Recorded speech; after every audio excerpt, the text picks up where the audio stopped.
네.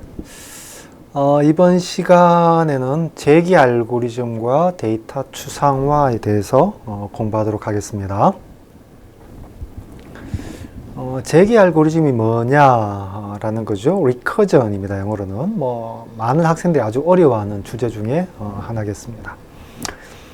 그리고 데이터 추상화, 그렇죠. 그 다음에 이 추상적 데이터 타입이 뭔지, 그리고 어떻게 기술하는지 등에 대해서 공부하도록 할게요.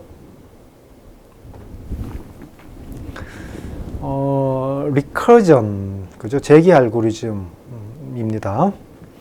그래서 재기 알고리즘은 뭐냐면, 이제 알고리즘 안에서, 즉 함수 안에서, 그죠? 그래서 이런 foo라는 함수가 있는데, 여기는 다시 이제 foo를 또 이렇게 부르는 경우죠.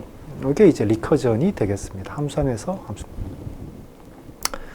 그러다 보니까 자기 자신을 부른다. 이런 게 주로 언제 쓰느냐? 이거는 이제 문제 자체가 이렇게 좀 재기적으로, 그죠? 예를 들어서 우리가 피보나치 수열 같으면 n번째 피보나치 수열은 바로 직전의 피보나치 양 플러스 그 두 번째를 합친 것이다. 그럼 이건 다시 어떻게 구하는데? 이건 다시 또 직전의 두 개 항을 더하는 것이다. 계속 이런 식으로 이제 문제가 스스로를 이렇게 참조한 형태로 구성되어 있는 게, 이게 이제 이럴 때 보통 재기 알고리즘을 많이 쓰죠. 상대적으로 이런 이제 문제들을 리커전으로 표현하면 굉장히 어떤 직관적입니다. 직관적인데 대신에 프로그램을 잘못 짜게 되면 굉장히 비효율적이다. 굉장히 어떤 함수 호출이 많아져서 시간이 오래 걸리는 그런 문제가 생길 수도 있겠네요. 그래서 이제 보통 이런 재기 알고리즘 리커전을 어떻게 만드느냐라는 건데, 그렇죠?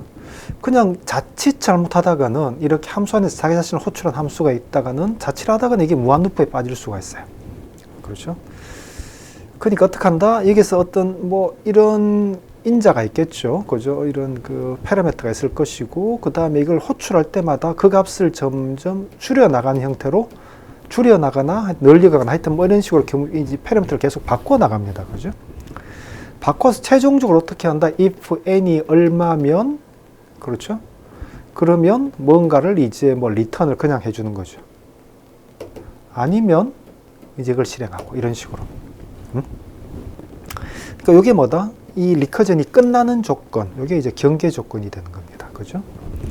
그래서 결국 이런 여러분들 리커전을 만들 때는 경계 조건이 뭐냐? 그래서 어떤 함수가 있으면, 그렇죠?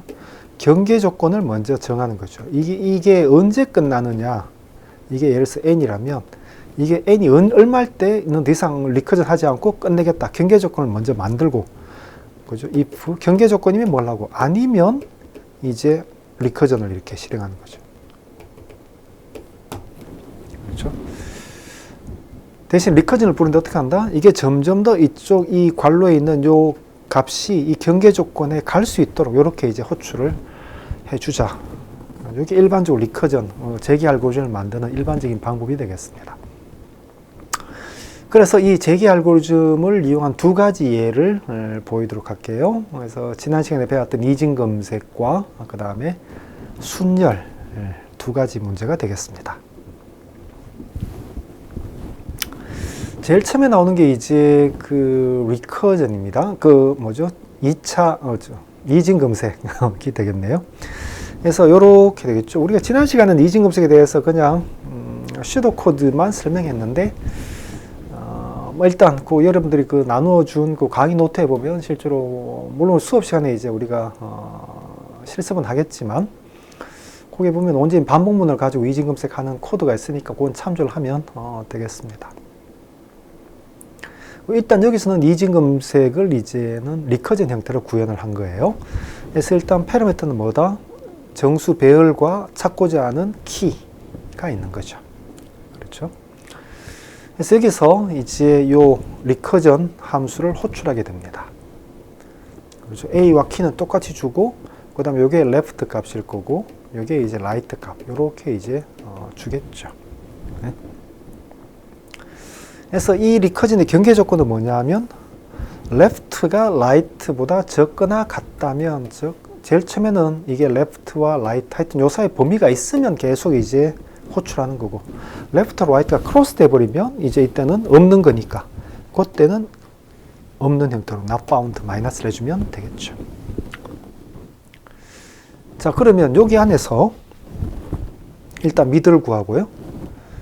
그 다음에 A의 미들과 A의 키를 이제 이걸 비교하게 되겠죠. 컴페어.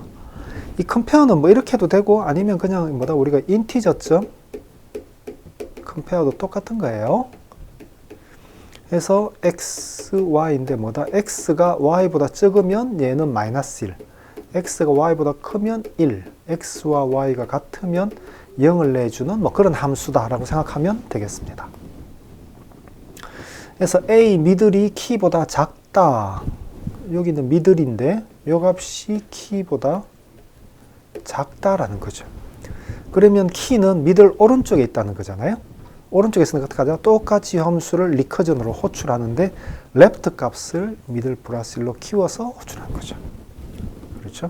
그래서 레프트가 올라온 거예요. 그렇죠? 혹은 그게 아니고 이게 키가 얘가 중간께 더 크다면 어떻게 될까요?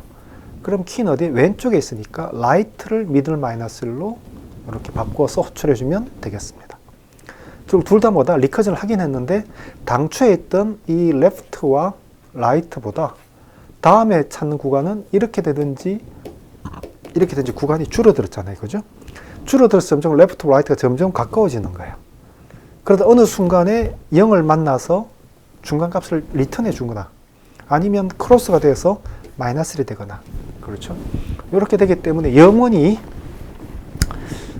이제 이게 이렇게 불려지는 경우는 없겠죠. 왜냐하면 레프트, 라이트가 점점 이렇게 가까이 되니까. 이런 식으로 이제 요 경계 조건 일제로 점점 이렇게 수렴해 간다 라고 우리가 보면 되겠습니다. 자, 두 번째 문제는 순열 문제입니다. permutation 문제인데 순열은 뭐냐 하면 줄 세우기다. 그죠? 줄 세우기 문제입니다.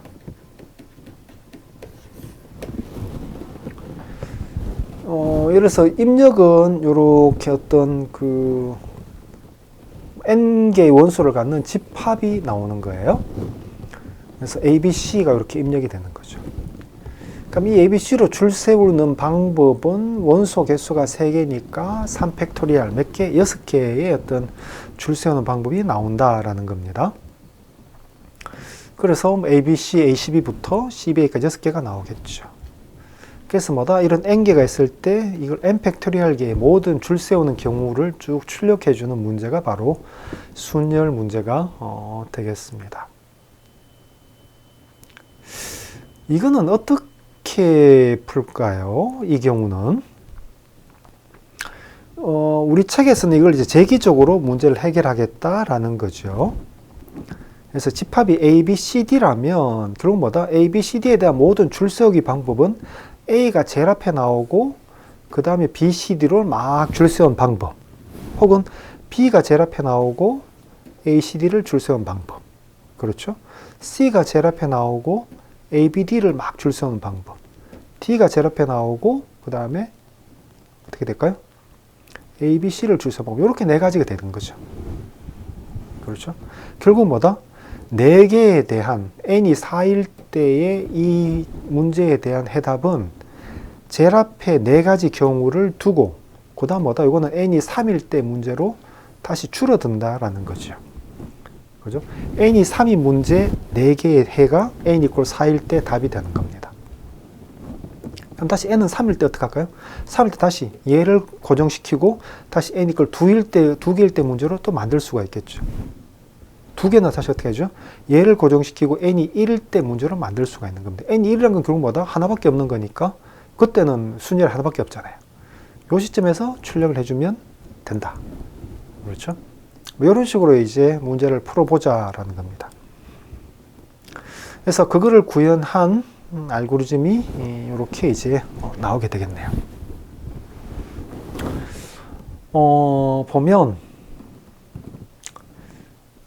일단 permutation이라는 이제 어떤 클래스로 구현을 했고요. 여기에 이제 perm이라는 이제 이런 함수가 있는 겁니다. 되겠죠? 그래서 인자는 두 개예요. 요 원래 배열과 그 다음에 K라는 건 현재 어디를 고정했느냐라는 거죠. 고정했다는 건 뭐냐면 제일 처음에 우리가 ABC 때 조금 전에 봤을 때 제일 앞에를 고정했다. 그러면 K가 0이 되고, 그렇죠? 요 자리를 고정했다. 그러면 뒤에 요게 이제 계속 바뀌게 되는 거죠. 그죠? 요건 1, 2, 3 이렇게 이제 나오게 되는 겁니다. 그렇죠? 제일 처음에는 K가 0이겠죠. 0이고 그 다음에 n이 3일 때는 K가 1이 될 거고, n이 2가 될 때는 K가 2가 되는 거고, 그렇죠? 그렇게 K가 점점 이렇게 이제 오른쪽으로 가게 되는 겁니다. 가면 결국 뭐다? 요 자리를 바뀌면서 나머지 두 개에 대해서 다시 리커전을 호출하겠다 라는 개념이 되는 거죠. 그래서 만약 K가 여기까지 왔다 그러면 더 이상 이제 바꿀 게 없잖아요. 그죠? 즉 뭐다? K가 A.length -1, 즉 끝까지 왔다. 그럼 그 시점에서야 뭐다? 요 A의 내용을 차례대로 출력을 해주면 되겠다라는 거죠. 되겠죠? 아니면 어떻게 한다? 예를 들어서 제일 처음에 K가 0일 때 볼까요? 다시 A, B, C, D고 현재 K가 0이라고 가정하자 이거죠. 네. 그러면 요 for 이제 실행이 될 겁니다. 그래서 i는 0부터 이렇게 되는 거죠. 그럼 제일 처음에 뭐다? i와 k를 스왑해라. 스왑이라는 건 별거 없어요. 그냥 요 ak와 ai 위치를 서로 이렇게 바꾸는 거예요. 그럼 결국 뭐다? 제일 처음에는 0번, 0번을 바꾸는 거니까 a가 딱 고정이 되는 거죠. 요 상태에서 나머지 b, c, d에 대한 거를, 그죠? 얘가 퍼뮤테이션 A1이 실행을 하는 겁니다. 그럼 이 결과는 어떻게 된다? A로 시작되는 모든 퍼뮤테이션을 출력을 다 하는 거죠. 오케이. 그리고 다시 영영을 스왑을 합니다. 이거는 좀 이따 나오겠죠. 그 다음에 이제 i가 하나 증가하니까 i가 1이 될 거 아닙니까? 그러면, 그죠? 1과 0을 바꾸는 거야. 그럼 현재 A, B, C에서, 그죠? 1이 B니까, 그러면 어떻게 된다? B가 앞에 나왔고, 그 다음에 A, C, D가 있는 형태로 되겠죠. 0과 1을 바꿨으니까, 스왑했으니까. 그럼 이 상태에서 다시 요 세 B로 시작된 걸 여기서 쭉 출력을 다 하겠죠.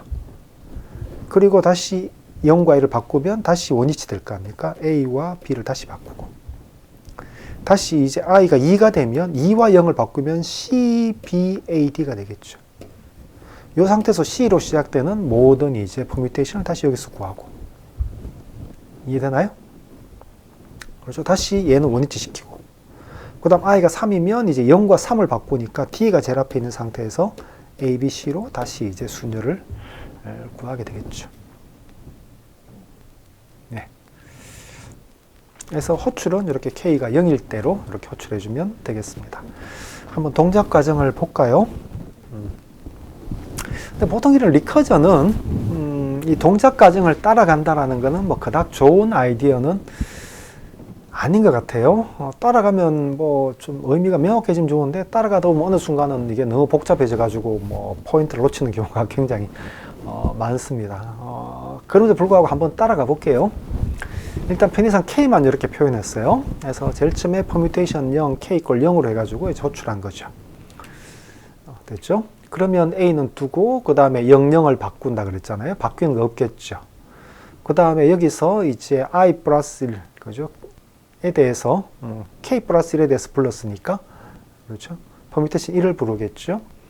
그러면 이 퍼뮤테이션 1 함수에서는 다시 또 K가 얼마? I가 1부터 이제 시작되는 또 이제 반복을 시작하겠죠.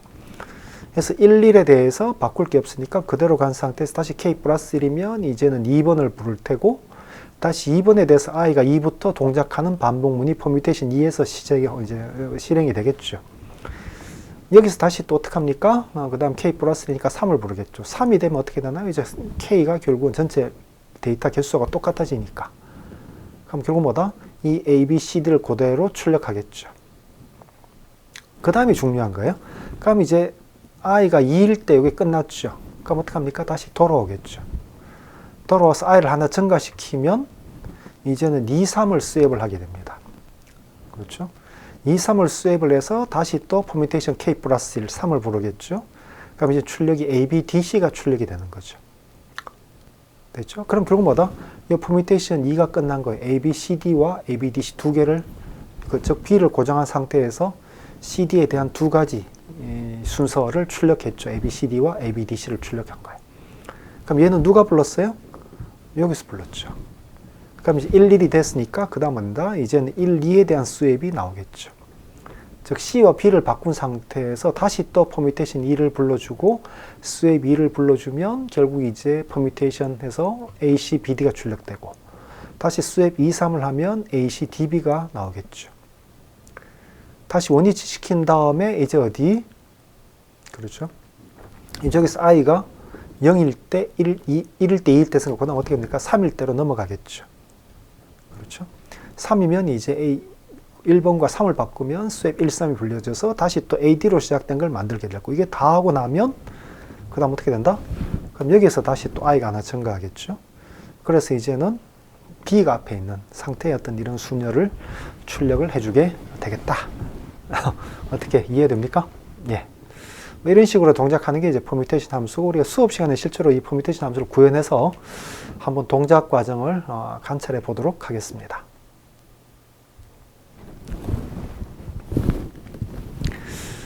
예, 이번 시간 강의의 두 번째 주제입니다. 데이터 추상화가 되겠는데 먼저 자바는 그 지원하는 데이터 타입이 크게 두 종류가 있죠. 프리미티브 데이터 타입이라는 우리말로 보면 기본 데이터 타입이 있고 그 다음에 레퍼런스 데이터 타입이 있어요. 네. 그래서 프리미티브 데이터 타입이 실제로 값을 갖고 있는 경우죠. 네. 그래서 거기에 속하는 타입은 8가지가 있습니다. 불리언부터 캐릭터, 바이트, 쇼트, 인티저, 롱, 플로트, 더블. 이건 값만 있는 거예요. 그래서 이제 요 각각 타입마다 실제로 크기가 다 이렇게 다르죠. 다르다 보니까 그게 표현하고 있는 이제 어떤 숫자, 범위도 이렇게 달라지게 됩니다. 물론 이제 레퍼런스 데이터 타입은 이제 가리키는 게 이제 주소가 되는 거죠. 주소다 보니까 그 주소에는 어떤 객체가 있게 되는 겁니다. 네. 하여튼 지금 이야기하는 건 이런 물론 객체라도 크게 틀린 건 없는데 하여튼 그럼 결국 우리가 이제 이런 데이터 타입, 즉 인트 타입이다. 이런 데이터 타입이라는 건 뭐냐? 그럼 결국 이 인트 타입에 들어가는 데이터들의 어떤 종류가 있겠죠. 예를 들어서 0부터 양수도 있을 거고 음수도 있을 거고. 그래서 인티저의 맥스 밸류까지 양수는 끝까지 가는 거고 음수는 인티저의 민 밸류까지 마이너스로 쭉 내려가게 되는 거고. 이게 데이터 객체의 모음입니다. 그죠? 플러스 데이터 타입으로 정의한다는 건 이런 데이터만 있는 게 아니라 실제로 그 데이터에 사용 가능한 연산들도 있게 되겠죠. 연산도 있습니다. 그래서 더하기, 빼기, 곱하기, 나누기 등등이 있는 거죠. 결국 두 가지 합친 겁니다. 즉 데이터와 그 데이터에 적용 가능한 연산들이 합쳐서 데이터 타입을 이제 만들게 됩니다. 그래서 보통은 우리가 어떻게 합니까? 이 연산들로 가지고 이제 이런 데이터 타입을, 데이터들을 이제 다루게 되는 거죠. 그게 일반적인데, 자바는 좀 덜하지만 C 언어 같이 이렇게 좀 이제 로레벨 언어 같으면 결국 이게 그 어떤 포인트라는 개념이 있다 보니까 실제로 결국 정수가 이제 어떤 식으로 구성이 되느냐, 4바이트가 차례대로 되느냐, 아니면 위에 2바이트가 밑에 2바이트보다 먼저 나오느냐, 저 리틀 엔디안이냐, 아니면 빅 엔디안이냐 따라서 하여튼 결국 각각의 어떤 그 하드웨어 아키텍처에서 정수를 어떻게 표현되냐 그런 걸 만약에 우리가 좀 미리 알 수 있다면 또 각각의 하나하나의 어떤 비트들을 우리가 액세스할 수 있으니까 그걸 이용해서 굳이 우리가 앞에 했었던 이런 연산이 아니라 인티저를 다른 방식으로 좀 사용해 보겠다. 이런 거죠. 특히 비트와이즈 오퍼레이션 같은 걸 이용해 가지고. 그렇게 쓰면 경우에 따라서는 굉장히 좀 이제 효율적인, 그죠? 좀 효율적이라는 게 좀 빠른 연산들을 만들 수가 있어요. 빠르거나 혹은 메모리를 좀 적게 쓰는 그런 어떤 프로그램이 가능하죠. 하지만 이거는 뭐다? 위험하다라는 겁니다. 그렇죠? 그러니까 그런 특정 어떤 시스템 아키텍처에 기반해서 가정하고 짜진 프로그램은 아키텍처가 변해버리면 그게 이제 영 또 우리가 생각지 않은 또 이상한 경우로 동작할 수도 있고 그런 거죠. 그래서 나온 이 abstract data type, 우리말로 추상적 데이터형 이렇게 될까요? 그럼 얘는 결국 뭐냐 그러면 이 사용자로부터 이 어떤 데이터의 내부 구현 양식, 표현 양식, 연산의 구현 내용 이런 거는 숨기자라는 거죠. 사용자는 이거는 못 보게 하자. 대신에 그냥 어떤 연산에 대한 명세, 명세라는 거는 이 연산을 호출하기 위해서 인풋은 뭘 줘야 되고 그 다음 리턴은 뭐가 넘어올 거야. 이 정도만 알리고 내부적으로 어떻게 구현되어 있는지는 숨기자라는 거죠. 우리는 이미 이제 자바를 가지고 지금 사용하기 때문에 자바 클래스가 바로 이런 그 abstract 데이터 타입을 구현하는 전형적인 예가 되겠죠. 자바에서 우리가 뭐 프라이빗으로 이렇게 선되어 있는 이런 함수들 혹은 이제 속성들은 외부에 노출되지 않잖아요. 그죠? 네? 뭐 그렇게 함으로써 결국 뭘 할 수 있다? 우리가 이런 information hiding, 그죠? 사용자로부터 어떤 구현에 대한, 그죠? 내부 동작 과정에 이런 건 은폐를 해서 이게 나중에 변경되더라도 사용자한테 그 영향을 미치지 않도록 해주겠다라는 겁니다. 뭐 사실 이런 개념들은 이제 나중에 프로그램이 계속 유지보수 되면서 당초 우리가 설계나 혹은 분석했을 때 고려하지 않았던, 그죠? 뭐 그런 이제 환경으로 점점 이제 이 시스템이 이렇게 진화할 수가 있고, 그럴 때 만약에 이제 이런 식으로 저장되지 않았다면, 구현되지 않았다면, 그때는 굉장히 유지보수가 어려워지는 겁니다. 네. 그래서 이제 우리 책에서는 여러 개의 어떤 이런 그 추상적 데이터 타입들을 소개를 할 텐데, 그죠? ADT 형태로 이제 소개를 하는 겁니다. 자료 구조를. 뭐 그때 보면 이제 여러 가지 어떤 그 자바 클래스 같은 메소드가 되겠죠. 여기서는 내부 함수라 그러는데, 이 내부 함수들을 이용해서 어떤 타입들을 정의하게 되는데, 이 내부 함수들의 역할이 조금씩 이제 다른 거예요. 어떤 역할들이 있느냐 보면 뭐 생성자, 자바 컨스트럭터가 똑같은 거죠. 조금 다른가요? 자바 컨스트럭터 같으면 이제 보통 그 자바 인스턴스를 만들 때 처음으로 호출되는 걸 자바 컨스트럭터라 그러잖아요. 여기도 물론 그렇겠죠. 제일 처음에 그 객체 인스턴스 만들 때 호출되는 게 이제 생성자가 되겠습니다. 그 다음 메소드 중에 어떤 거는 트랜스포머 역할을 해주는 거예요. 트랜스포머는 뭐냐면 뭐 새로운 인스턴스를 만들어내는 거죠. 기존 인스턴스들을 이용해서 뭐 그런 게 이제 트랜스포머가 되겠습니다. 반면 옵저버는 현재 이제 뭐 게터나 세터 같이 게터 정도 될까요? 현재 객체의 어떤 상태를 외부에 오픈하는 거죠. 외부에 이렇게 공개할 때 쓰는 함수들, 메소드들이 이제 게터가 되겠습니다. 옵저버라고 하는 거죠.